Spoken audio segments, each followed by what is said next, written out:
আসসালামু আলাইকুম রহমতুল্লাহ। আশা করি আল্লাহর রহমতে আপনারা সকলে ভালো রয়েছেন। গতকাল একটা পোস্ট করেছিলাম যে এইচএসসি 24-25 শিক্ষাবর্ষের রেজাল্টের পর আমরা ভেবেছিলাম যে আমাদের রেজাল্টটা যেটা রয়েছে কাট অফ মার্ক এটা হয়তো কমে যাবে, বাট এইচএসসি 25-26 সেশনে মেডিকেল অ্যাডমিশন টেস্টের রেজাল্ট কমার বদলে আরো 1 নাম্বার বেড়ে যায়। অর্থাৎ গত বছরের কাটমার্ক ছিল 73.5, এবছরের কাটমার্ক 74.5 এবং এবছরের ডেন্টাল কাটমার্ক ছিল 74.25। অর্থাৎ গতবারের চাইতেও মেডিকেল ভর্তি পরীক্ষায় এবারের কাটমার্ক এক বেশি। এবং এর চাইতেও শকিং নিউজ যেটা, যে ডেন্টাল ভর্তি পরীক্ষার ক্ষেত্রে আমাদের বাংলাদেশের সরকারি ডেন্টালে 545টা সিট রয়েছে। সো এই 545টা সিট শুধুমাত্র 0.25 এর মধ্যেই কভার হয়ে গেছে।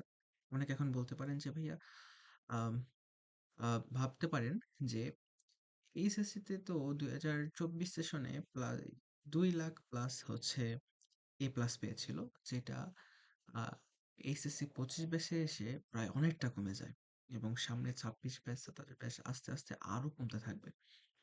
সো তার মানে কি স্টুডেন্টরা খারাপ? না, আসলে স্টুডেন্টরা খারাপ না, কোশ্চেন গুলো খুব সুন্দরভাবে তৈরি করা হচ্ছে। যারা পড়াশোনা করছে তারাই শুধুমাত্র সেই প্রশ্নগুলো আনসার করতে পারছে। খাতাগুলো যে রয়েছে, খাতাগুলো সুন্দরভাবে দেখা হচ্ছে। এক্সট্রা কোনো মার্ক দেওয়া হচ্ছে না, যার যে ন্যায্য মার্ক সেই ন্যায্য মার্ক দেওয়া হচ্ছে। এই সব কিছু মিলে আসলে এ প্লাসের মানটা যদিও কমে যাচ্ছে, সংখ্যাটা যদিও কমে যাচ্ছে, কিন্তু কম্পিটিশন যে রয়েছে আমাদের, এই কম্পিটিশনটা কিন্তু বেড়ে যাচ্ছে। আমাদের যখন কম্পিটিশন বেড়ে যাচ্ছে তখন তাহলে তো আমাদেরকে আগে থেকেই একটা প্রস্তুতি নেওয়া উচিত যে আসলে কিভাবে পড়াশোনা করলে এই একটা কম্পিটিটিভ এক্সাম গুলোতে আমরা ভালো করতে পারি। বিশ্বাস করবেন কিনা, মেডিকেল ভর্তি পরীক্ষা অন্যান্য যে কোনো ভর্তি পরীক্ষা, যেমন বুয়েটের যে কোয়েশ্চেন গুলো আসে, ঢাকা বিশ্ববিদ্যালয়ের যে কোয়েশ্চেন গুলো আছে, ইভেন কৃষিগুচ্ছ বা আম, সাধারণ গুচ্ছ পরীক্ষায় যে প্রশ্নগুলো আছে তার মধ্যে সবচেয়ে সহজ প্রশ্ন হচ্ছে মেডিকেল অ্যাডমিশন টেস্টের কোয়েশ্চেন গুলো। বাট সবচাইতে কঠিন পরীক্ষা এটা। প্রশ্ন সবচাইতে সহজ কিন্তু সবচাইতে কঠিন পরীক্ষা হচ্ছে মেডিকেল অ্যাডমিশন টেস্ট। কারণ এখানে যে পরিমাণ মানসিক প্রেশার কাজ করে অন্য কোনো এক্সামে ঠিক অতটা মানসিক প্রেশার কাজ করার কথা না। হ্যাঁ, আর বাংলাদেশের মানুষের ক্ষেত্রে মেডিকেল বা ডক্টর এই সেক্টরটা এতটাই বেশি আম, চাওয়া পাওয়ার যে মানে সব দিকেই এই পেশাটার বা এই সাবজেক্টটার দাম অনেক বেশি। এজন্য আসলে অনেক বেশি পরিমাণ আফসোস করতে হয় যদি কেউ মেডিকেল মিস করে, এবং অনেক বেশি পরিমাণ খুশি হয় মানুষ যদি কেউ মেডিকেলে চান্স পায়। তো আজকে ইনশাআল্লাহ কথা বলবো এইচএসসি 25 এবং 26 ব্যাচের শিক্ষার্থীরা যারা আমাকে ইনবক্সে, কমেন্টে, যারা হচ্ছে যাদের মনের যে সকল কোয়েশ্চেন ঘোরাঘুরি করছে সেগুলো জানতে চেয়েছেন, সেগুলো আজকে ইনশাআল্লাহ একে একে উত্তর দেওয়ার চেষ্টা করব। তো আমি টিএম মারগুপ মুর্শিদ সাবিত এবছর কুষ্টিয়া মেডিকেল কলেজে চান্স পেয়েছি আলহামদুলিল্লাহ। এবং এর চাইতেও একটা বড় পরিচয় আমার রয়েছে, সেটা হচ্ছে আমি একজন সেকেন্ড টাইমার ছিলাম। আমি এইচএসসি 24 ব্যাচের একজন শিক্ষার্থী ছিলাম।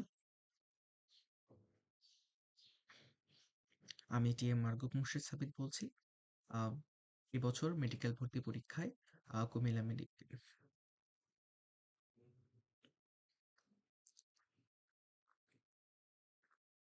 আমি টিএম মারগুপ মুর্শিদ সাবিত বলছিলাম। আমি টিএম মারগুপ মুর্শিদ সাবিত সাবিত সাবিত আমি টিএম মারগুপ মুর্শিদ সাবিত এবছর 2025-26 শিক্ষাবর্ষে মেডিকেল ভর্তি পরীক্ষায় কুষ্টিয়া মেডিকেলে চান্স পেয়েছি। এর চাইতেও বড় যে আমার পরিচয় সেটা হচ্ছে আমি একজন সেকেন্ড টাইমার।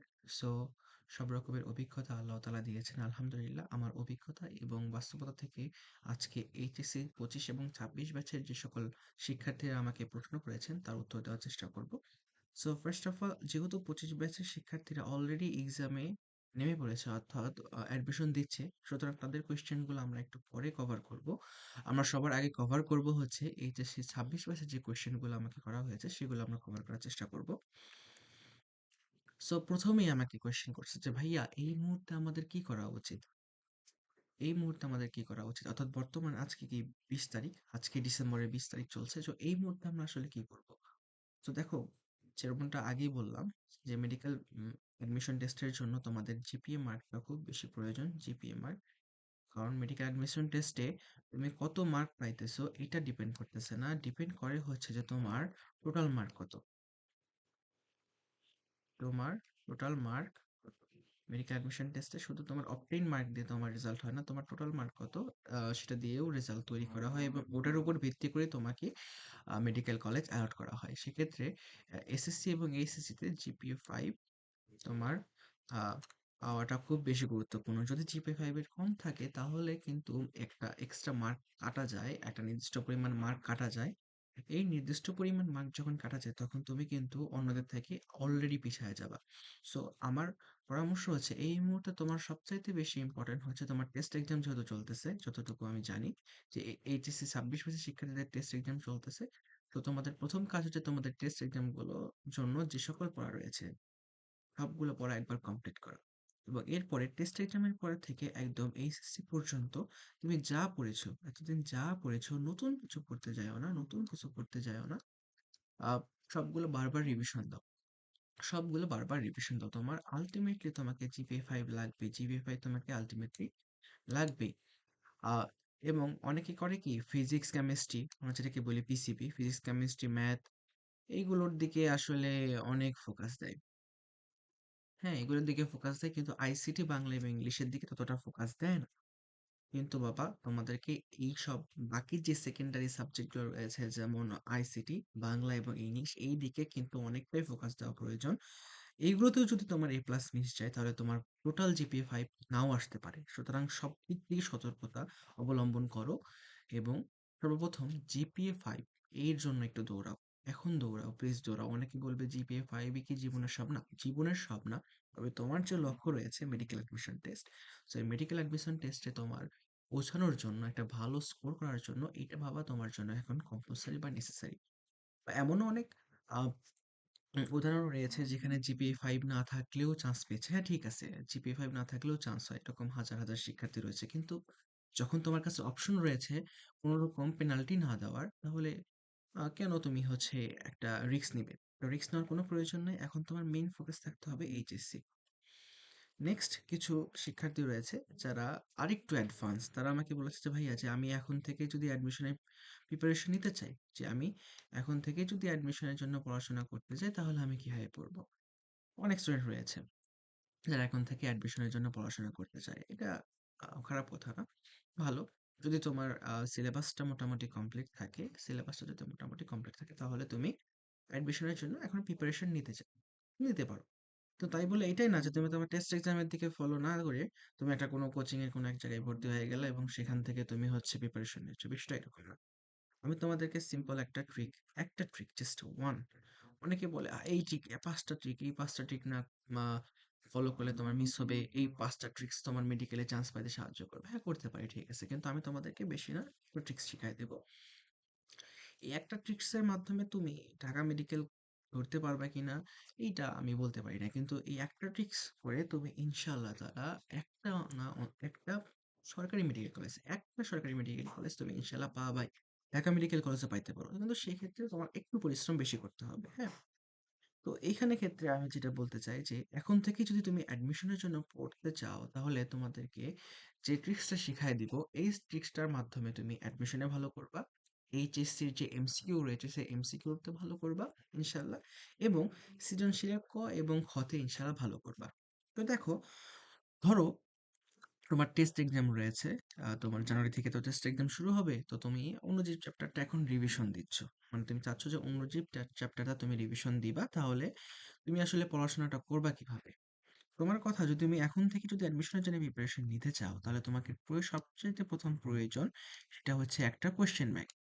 এবং এটা কি কোয়েশ্চেন ব্যাংক হবে? এটা হুবহু মেডিকেল কলেজের অ্যাডমিশন টেস্টের যে কোয়েশ্চেনগুলো রয়েছে হুবহু সেই সবগুলো প্রশ্নর একটা কোয়েশ্চেন ব্যাংক তোমার লাগবে। এটা হইতে পারে তুমি রেটিনা থেকে নাও, ডাজেন্ট ম্যাটার।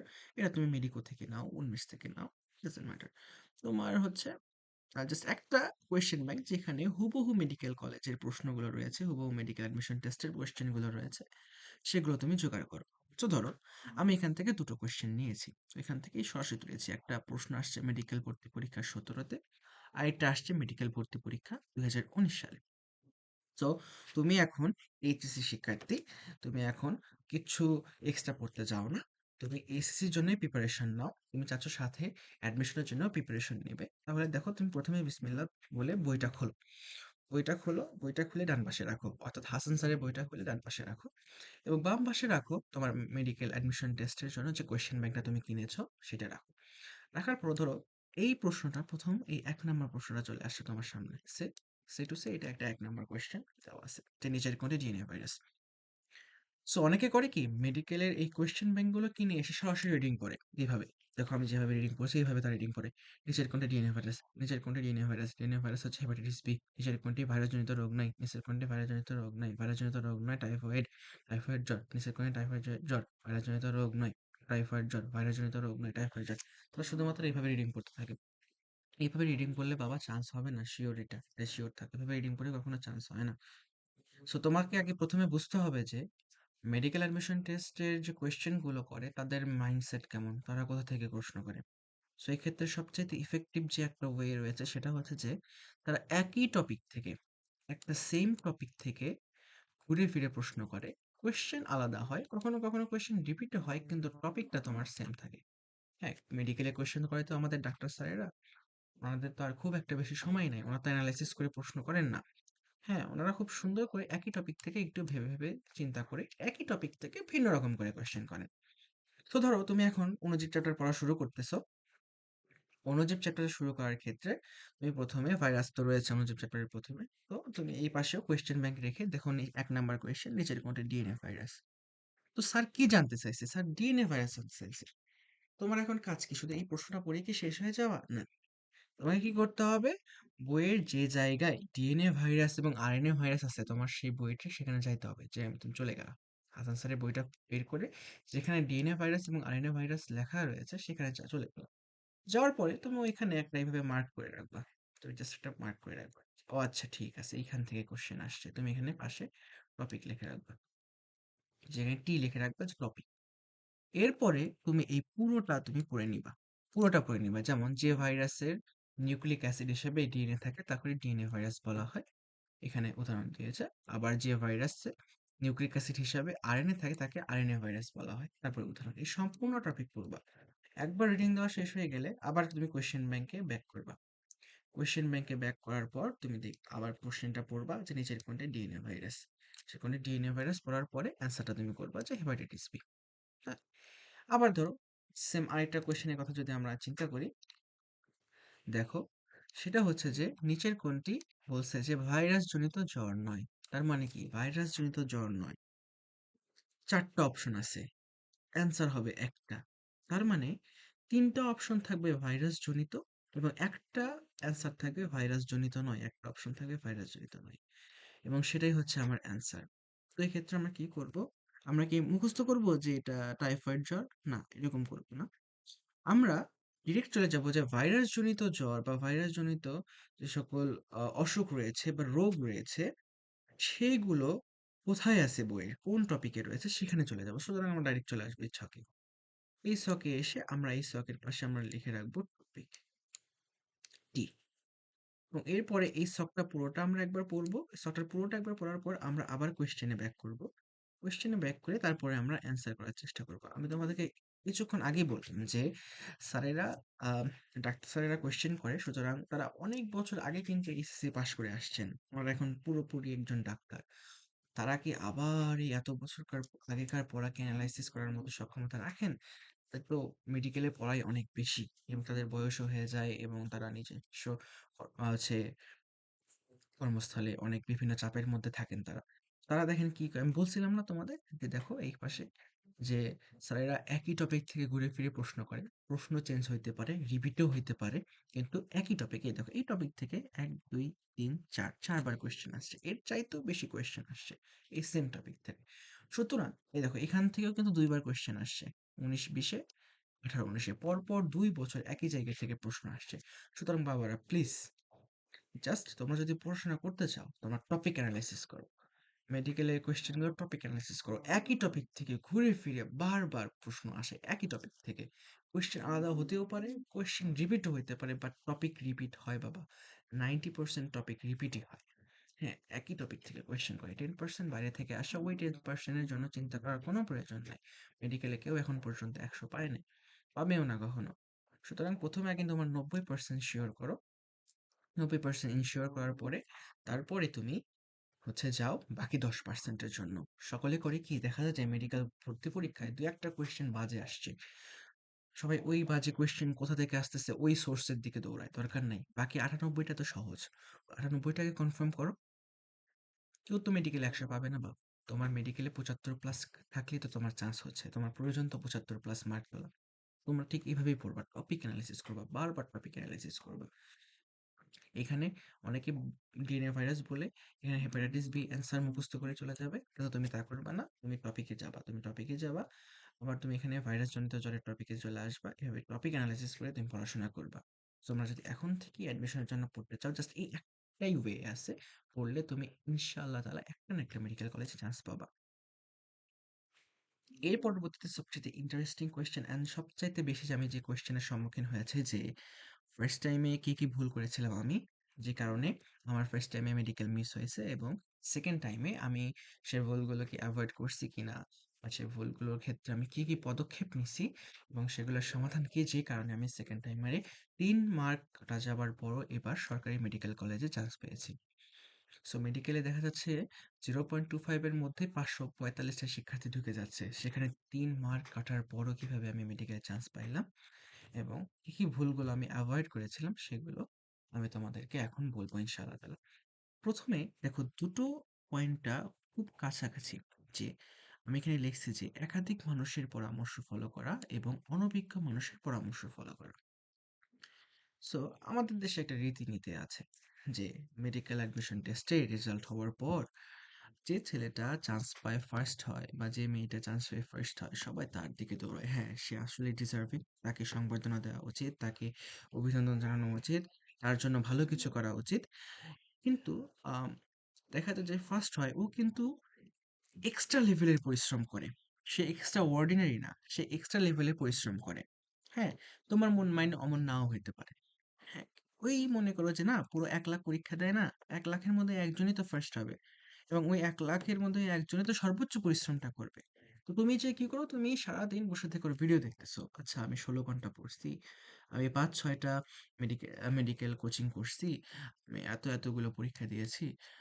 এইগুলো তোমরা শোনো, শুনে যে তোমরা করো কি, খুব উত্তেজিত, তোমরা খুব উত্তেজিত, তোমরা আম 2-3 দিন না নেওয়া খাওয়া বাদ দিয়ে পড়াশোনা করো, 4 নম্বর দিন তুমি একদম জাস্ট উল্টায় গেছো। এই একটা জিনিস, যে তরুণদের থেকে আহ, তোমার আহ, পরামর্শ নেওয়ার ক্ষেত্রে বা অনভিজ্ঞ মানুষের ক্ষেত্রে পরামর্শ যে আমি নিয়েছিলাম, এই পরামর্শ নেওয়ার কারণেই আমার ফার্স্ট টাইমে মূলত চান্স মিস যায় অনেকগুলো কারণের মধ্যে এক।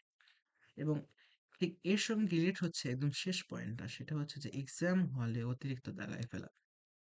এই পরামর্শগুলোর ফলে আমি এক্সাম হলে অতিরিক্ত দাগাই, এবং অতিরিক্ত দাগানোর ফলে আমার কিন্তু চান্স মিস যায়।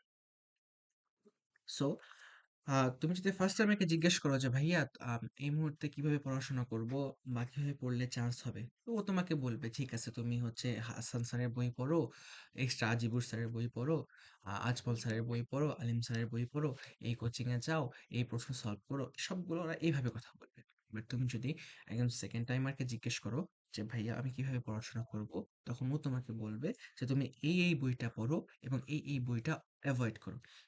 এক্সট্রা রাইটারের এই টপিকগুলা পড়বা, এই টপিকগুলা পড়বা না। অর্থাৎ তুমি এই কোচিং এ যাও বা এই কোচিং এ যেও না, এরকম প্রশ্নের পরীক্ষা দাও, এরকম প্রশ্নের পরীক্ষা দিও না। অর্থাৎ ফার্স্ট টাইম না তোমাকে শুধু বলবে যে তুমি কি করতে হবে, কিন্তু সেকেন্ড টাইমের একজন স্টুডেন্ট যে চান্স পেয়েছে সে তোমাকে বলবে এইটা করো প্লাস এটা করো না, এইটা করো প্লাস এটা করো না, কি করা যাবে না সেটাও তোমাকে বলে দিবে। তো এরকম একটা পরামর্শ তোমার জন্য ইফেক্টিভ হইতে পারে।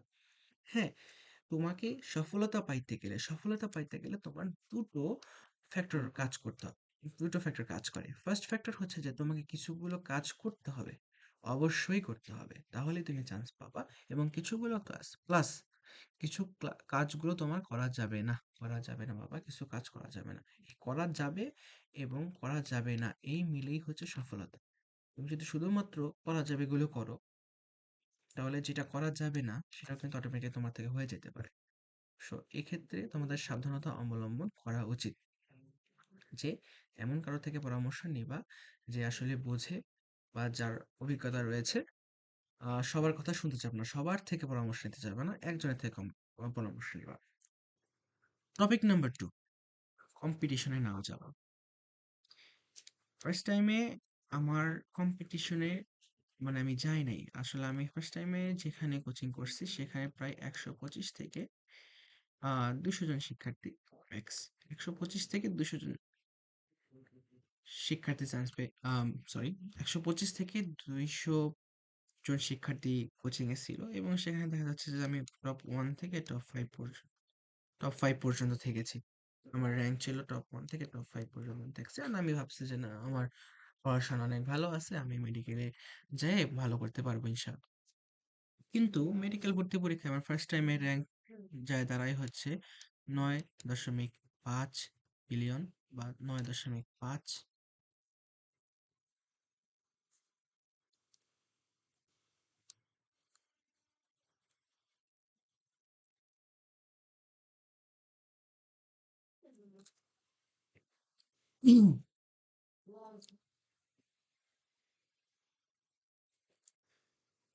আমাদের ২ নম্বর টপিকটা হচ্ছে যে কম্পিটিশনে না যাওয়া। ফার্স্ট টাইমে আমি যেখানে ছিলাম সেখানে প্রায় স্টুডেন্ট সংখ্যা ছিল ২০০ জন। হ্যাঁ, ২০০ জন স্টুডেন্টের মধ্যে আমি একজন ছিলাম। আমি বাদে ১৯৯ জন ছিল। এমন এক জায়গায় আমি পড়াশোনা করেছি এবং দেখা গেছে ওখানে আমার র‍্যাংক টপ 1 থেকে টপ 5 এর মধ্যে সবসময় থাকতো। এবং মেডিকেল অ্যাডমিশন টেস্টে যখন রেজাল্ট দেখায়, তখন আমি দেখি আমার র‍্যাংক ৫০০৯।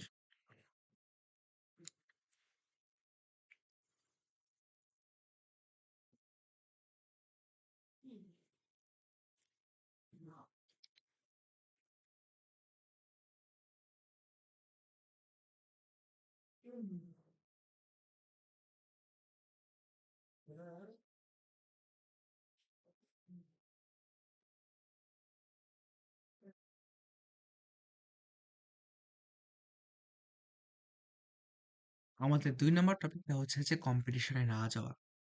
আমি ফার্স্ট টাইম যেখানে ছিলাম সেখানে স্টুডেন্ট ছিল মাত্র ২০০ এবং এই ২০০ জনের মধ্যে আমার র‍্যাংক সবসময় ১ থেকে ৫ এর মধ্যেই ওঠানামা করছে। তারপর আমি যখন ভাবলাম যে ঠিক আছে, আর আমি ফার্স্ট, সেকেন্ড, থার্ড, ফোর্থ এর মধ্যেই রয়েছি। তো আমার তো ইনশাআল্লাহ আমার হচ্ছে চান্স কে ঠেকায়। হ্যাঁ? কিন্তু যখন মেডিকেল অ্যাডমিশনের রেজাল্টটা দিল, আমার র‍্যাংক দেখে আমি ৯৫০০ প্লাস। আমার র‍্যাংক ৯৫০০ প্লাস। সো এই কম্পিটিশনটা খুব বড় একটা ফ্যাক্টর। এই ১০ জনের মধ্যে ফার্স্ট হওয়া আর আ ২০-৩০ হাজারের মধ্যে ১০০ তম হওয়ার মধ্যে অনেক তফাৎ রয়েছে। সেকেন্ড টাইমে যখন আমি কোচিং করেছিলাম আমার র‍্যাংক ঠিক সেই আমার প্রিপারেশন আরো ভালো। তারপরেও আমার র‍্যাংক কিন্তু ২০০০ থাকতো, ২০০০ থাকতো এবং যখন আমি রিটেন এর পরীক্ষা দিতাম আমার র‍্যাংক প্রায় ৫০০০ প্লাসও থাকতো। ৫০০০ প্লাস থাকতো। যেখানে আমার আ মেডিকেলের সিটি হচ্ছে তোমার ৫১০০, সেখানে আমার র‍্যাংক কিন্তু ৫০০০ থাকতো। হ্যাঁ, আর মেডিকোতে র‍্যাংকটা একটু ভালো থাকতো। এখানে আমি ১০০০ থেকে ১,৫০০ এর মধ্যে আমার র‍্যাংকটা থাকতো এখানে। কিন্তু রেটিনাতে সহজ প্রশ্ন হলেও এখানে আমার র‍্যাংক কিন্তু খুব বেশি থাকতো। কিন্তু প্রিপারেশনটা কিন্তু আমার সলিড ছিল আলহামদুলিল্লাহ। কারণ প্রিপারেশনটা কেমনে সলিড হয়? যখন তুমি দেখতেছো যে র‍্যাংক তোমার খারাপ চলে আসতেছে, হ্যাঁ? র‍্যাংক তোমার খারাপ চলে আসতেছে, তখন তোমার জিদ একটা পয়দা হবে যে না, আমার ভালো করতেই হবে। এটা একটা সতর্কবার্তা। সো তোমাকে কম্পিটিশনে নামতে হবে। এখন কম্পিটিশনে নামার ক্ষেত্রে তুমি এমন একটা কোচিং সিলেক্ট করবা যে কোচিং এ অনেক শিক্ষার্থী ভর্তি হয়। কখনোই ছোট-মোটো কোনো কোচিং সেন্টারে ভর্তি হবে না। যে কোচিং সেন্টারে অনেকগুলো শিক্ষার্থী ভর্তি হয় এবং যেখানে কম্পিটিশনের পরিমাণ খুব বেশি, সে সকল কোচিং সেন্টারে তুমি ভর্তি হবা। আমি বলছি না তুমি রিটেনেতে ভর্তি হও। আমি বলছি না তুমি মেডিকোতে ভর্তি হও বা উন্মেষে ভর্তি হও। That's openly your choice. তুমি যেখানেই ভর্তি হও, কিন্তু যেখানে কম্পিটিশন খুব ভালো হয় সে জায়গায় হচ্ছে পড়াশোনা করবা। এরপরে টপিকটা হচ্ছে যে প্রশ্ন ব্যাংক এনালাইসিস না করা। আমি প্রিভিয়াস এ যে পড়ার সম্পর্কটা বললাম, এই যে পড়ার এই ধরনটা বললাম, এইভাবে আমি আসলে ফার্স্ট টাইমে পড়ি নাই। এইভাবে আমি পড়ি নাই। এভাবে পড়ার না কারণে আসলে যা দাঁড়ায় যে আমি শুধুমাত্র এই দাগানো লাইনগুলোই পড়ে গেছি। শুধুমাত্র দাগানো লাইনগুলোই পড়ে গেছি কোচিংয়ে। অ্যান্ড কখনো আমি হচ্ছে বুঝতেই পারি নাই যে আসলে পড়াশোনাটা এভাবেও করা যায়। এভাবেও সহজে করা যায়, স্মার্টলি করা যায়। সো এইভাবে না করার কারণেই জাস্ট মিসটা গেছে। আমি আসলে বুঝতেই পারি নাই যে মেডিকেলের কোয়েশ্চেনের প্রশ্নগুলো আসবে কই থেকে। যদি আমি এটা বুঝতে নাই পারি, যদি আমি এটা এনালাইসিস করতে না পারি, যদি এটা আমি আইডেন্টিফাই করতে না পারি, তাহলে আমি কেমনে চান্স পাবো? পরবর্তীতে আসো যে স্মার্ট ভাবে না পড়ে জাস্ট দাগানো লাইনে বেশি গুরুত্ব দেওয়া। এটা তো আমি বললামই যে দাগানো লাইন ভালো। হ্যাঁ, দাগানো লাইন ভালো, গুরুত্বপূর্ণ দাগানো লাইন থাকে। বাট তোমাকে স্মার্টলি যেভাবে বললাম, এইটা হচ্ছে তোমাকে ওইভাবেই ফলো করতে হবে। তাহলে ইনশাল্লাহ তুমি চান্স পাবা। আরেকটা সবচাইতে ভয়ংকর যে বিষয়টা, এইটাকে আমি সবচাইতে ভয়ংকর, এটা আমি কি রেড মার্ক করব, যে ওভার কনফিডেন্ট হয়ে সৃষ্টিকর্তার কাছে খুব করে না চাওয়া। একটা কিন্তু আছে যে সৃষ্টিকর্তার কাছে চাওয়া, সেটা হচ্ছে ইনশাল্লাহ আমি পারবো, বা আল্লাহ তুমি আমাকে দাও। কিন্তু নামাজ পড়ে আল্লাহ তাআলার কাছে প্রার্থনা করে কান্না করে একটা যে চাওয়া, যে আসল চাওয়া যেটা, তাহাজ্জুদের নামাজ পড়ে যেটা চাওয়া, এইভাবে আসলে ফার্স্ট টাইমে চাওয়া হয়নি। তাই এইভাবে আমি আল্লাহর কাছে চাই না। আমি ভাবছিলাম যে না, আমার প্রিপারেশন ভালো আছে, ফার্স্ট সেকেন্ড থার্ড এর মধ্যে আছে, তো আমার তো চান্স হয়েই যাবে। তো এই একটা ওভার কনফিডেন্স আমাকে সৃষ্টিকর্তা থেকে অনেকটা দূরে নিয়ে গিয়েছিল। যে কারণে আমি মনে করি যে আমার চান্স না পাওয়ার কারণগুলোর মধ্যে এই কারণটা অন্যতম। এরপর আরেকটা ভয়ংকর যে কারণটা রয়েছে, সেটা হচ্ছে ফোনে বা ডিজিটাল ডিভাইসে গুলোতে পিডিএফ পড়া বা পড়াশোনা করা। বা ফোনটা তোমাকে হচ্ছে এখানে অনেক বড় একটা ফ্যাক্টর। অনেক কোচিং সেন্টার রয়েছে যেখানে তোমার ফোনে পড়ানো হয়। বা ফোন এবং ডিজিটাল ডিভাইসের পড়াশোনা থেকে দূরে থাকো। মেইন বই, সাদা কালো পেজের যে একটা বই, কাগজের যে একটা বই, সেই বইয়ে ফিরে আসো। মেইন বই পড়ো, মেইন বই পড়ো। হচ্ছে যে তোমার অনলাইনে ক্লাস করার প্রয়োজন, ক্লাসটা করো। পিডিএফটা দাগায় নাও বইয়ে। দাগাও নেওয়ার পরে তুমি সেই বইটা পড়ো। ওই ফোনে পড়ো না। কারণ ফার্স্ট টাইমে দেখা গেছে যে আমি পিডিএফ পড়তে পড়তে গেছি, ৩-৪ পৃষ্ঠা পড়ছি। ফেসবুক থেকে একটা নোটিফিকেশন আসলো। একজনকে মেসেজ দিলাম, আরেকজন মেসেজ দিল। এভাবে করতে করতে কখন সময় কিভাবে পার হয়ে যায় কেউ বোঝেই না। সো ফোন থেকে তুমি সর্বোচ্চ কি করতে পারো, ক্লাস করতে পারো, প্লাস পিডিএফটা দাগায় নিতে পারো। জাস্ট শেষ, এইটুকুই কাজ। এরপরে তুমি মেইন বইটা পড়ো। মেইন বই মানে হচ্ছে কাগজের যে নরম শক্ত বইটা রয়েছে, কাগজের পাতার যে বইটা রয়েছে, এই বইটা পড়ো। ফোনে যায় পিডিএফ পড়ো না, প্লিজ। আবার বলতেছি, ফোনে যেয়ে ভুলেও ফোনে যেয়ে পিডিএফ পড়ো না। ফোনের উপর বা ডিজিটাল ডিভাইসের উপর নির্ভর করো না। পড়াশোনা যে বইগুলা রয়েছে, এই বইগুলাতেই থাকো। অ্যাডভান্স হওয়ার কোনো প্রয়োজন নাই, অ্যাডভান্স হওয়ার কোনো প্রয়োজন নাই। এরপরে একটা ফ্যাক্টর যেটা, সেটা হচ্ছে সকাল ১০টা বা এই ১০টার সময়ের আশেপাশে এক্সাম না দেওয়ার অভ্যাস করা। অর্থাৎ এক্সামটা এই সময় না দিয়ে, দেখো আমাদের আছে মাথায়, আম তো আমরা শুধুমাত্র ভাবি যে জাস্ট একটু চিন্তা করলাম তাই হয়ে গেল। বিষয়টা তা না। আমাদের মাথা, ব্রেন আমাদের অভ্যাসের সাথেও হচ্ছে যায়। অর্থাৎ অভ্যাসের উপর নির্ভরশীল। সো তুমি যদি সকাল ১০টা বা এর আশেপাশের সময় যদি বাসায় বা কোন কোচিং সেন্টারে যদি পরীক্ষা দেওয়ার একটা অভ্যাস গড়ে তোলো, তখন তোমার ব্রেন মনে করবে আচ্ছা ঠিক আছে, এই সময়ে আমার ব্রেনটাকে সর্বোচ্চ কাজ করতে হবে। আমার ব্রেনটা এই সময় সর্বোচ্চ অ্যাক্টিভ থাকবে। তুমি যদি ১ মাসে ৩০ দিনই সকাল ১০টায় পরীক্ষা দাও, তোমার ব্রেন বুঝে যাবে যে এই সময়টাই এক্সামের সময়। এই সময়টায় আমার সবচাইতে বেশি কাজ করতে হবে। এই সময়টায় আমার সবচাইতে বেশি আমার যে হচ্ছে পার্মানেন্ট মেমোরি সাইটটা রয়েছে, সেই পার্মানেন্ট মেমোরি সাইট থেকে হচ্ছে ডেটাগুলো আমাকে নিয়ে আসতে হবে, আমাদের মাথায় নিয়ে এসে সেটা আমাদেরকে দাগাইতে হবে। সো তোমার ব্রেন ১ মাসের একটা অভ্যাসে পরিণত হয়। এবং এটা যত বেশি তুমি সময় হচ্ছে এক্সাম দিবা, যে ১ মাসের জায়গায় ২ মাস এক্সাম দিলা সকাল ১০টায়, বা ৩ মাস সকাল ১০টায় এক্সাম দিলা, তোমার ব্রেন ততটা শার্প হবে।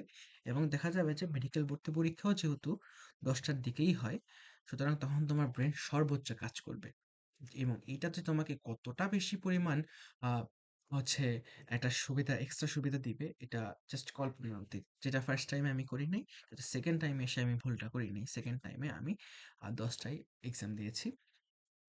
আমার কোচিং সেন্টার ছিল ১০টার দিকে এক্সাম দিয়েছি আমি, একদম শুরু থেকে শেষ পর্যন্ত। সো এই কারণে আমার ব্রেনটা ওই সময় হচ্ছে সবচাইতে অ্যাক্টিভ ছিল। এবং এই অভ্যাস হওয়ার কারণে মেডিকেল অ্যাডমিশন টেস্টের ওই দিনেও আমার ব্রেনটা অ্যাক্টিভলি কাজ করছে। এবং লাস্ট যে কথা, সেটা হচ্ছে এক্সাম হলে অতিরিক্ত দাগায় দেওয়া। এক্সাম হলে অতিরিক্ত দাগিয়ে আসা এই জিনিসটা বাবা সবচাইতে ক্ষতিকর। এই জিনিসটা সবচাইতে বেশি ক্ষতিকর যে এক্সাম হলে অতিরিক্ত দাগায় আসা। এবং এটা আমি কই থেকে করছিলাম? কই থেকে এই কাজটা করছিলাম? এই যে সামনে একদম করে একাধিক মানুষ এবং অনভিজ্ঞ মানুষের পরামর্শে আমি এটা করছিলাম।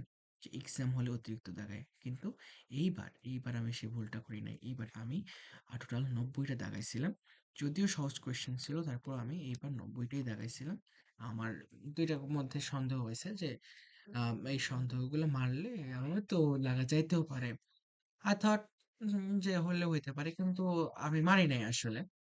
সো বাসায় এসে দেখি যে আসলে না ওইটা দেখা যেগুলো আমার দাগানো আমি মনে করছিলাম হয়তো দাগাইলে আমি ওইটা কারেক্ট করতে পারতাম। তো যাক আলহামদুলিল্লাহ ঠিক আছে যে না আমি সন্তুষ্ট আলহামদুলিল্লাহ। সো এই কয়টা কারণে হচ্ছে আসলে মেডিকেল অ্যাডমিশন টেস্ট আমার মিস হয়েছিল বা তোমাদেরও হইতে পারে। সো এই সকল বিষয়ে তোমাকে কি করতে হবে? সতর্ক থাকতে হবে। হ্যাঁ, এবার আসি এইচএসসি 25 ব্যাচের সম্পর্কে একটা কথা। তোমাদেরও অনেক ভুল হইতে পারে। হ্যাঁ, তোমাদেরও জীবনে অনেক ভুল হইতে পারে। মানুষ ভুলের ঊর্ধ্বে নয়। তোমাদেরও অনেক ভুল হইতে পারে। সো আম 25 ব্যাচ আমি যেরকম এই দেখো ভুলের একটা নোট করছি। তোমাদের এখন কাজ হচ্ছে যে ভুলের একটা নোট করা। এবং এই ভুলগুলো বারবার রিপিট না করা। সো তোমরা দেখবা। ঘুমানোর আগে দেখবা যে তুমি জীবনে কি, কি ভুল করছো। আমার কাছে একটা ভুলের খাতা ছিল। আমি এখানে লিখে রাখতাম যে আমার এইগুলো ভুল হইছে। সো এইগুলো ভুল আমি না করার ট্রাই করতাম। সো এর সমাধানগুলো হচ্ছে যে একাধিক মানুষের পরামর্শ ফলো করা যাবে না। অনভিজ্ঞ মানুষের পরামর্শ ফলো করা যাবে না। অবভিয়াসলি কম্পিটিশনে যাইতে হবে। সেখানে অনেক শিক্ষার্থী ভর্তি হয়।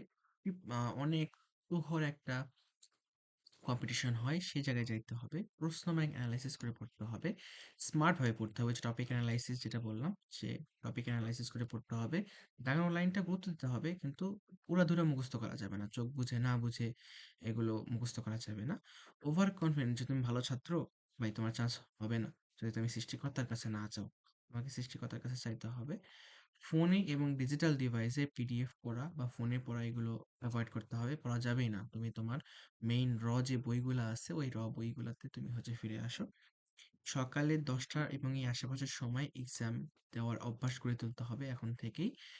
আর হচ্ছে এক্সাম হলে অতিরিক্ত দাগিয়ে আসা যাবে না। এখন এক্সাম হলে কতটা দাগাবা, কিভাবে দাগাবা এই নিয়ে আমি আলাদা একটা ভিডিও তৈরি করব ইনশাআল্লাহ।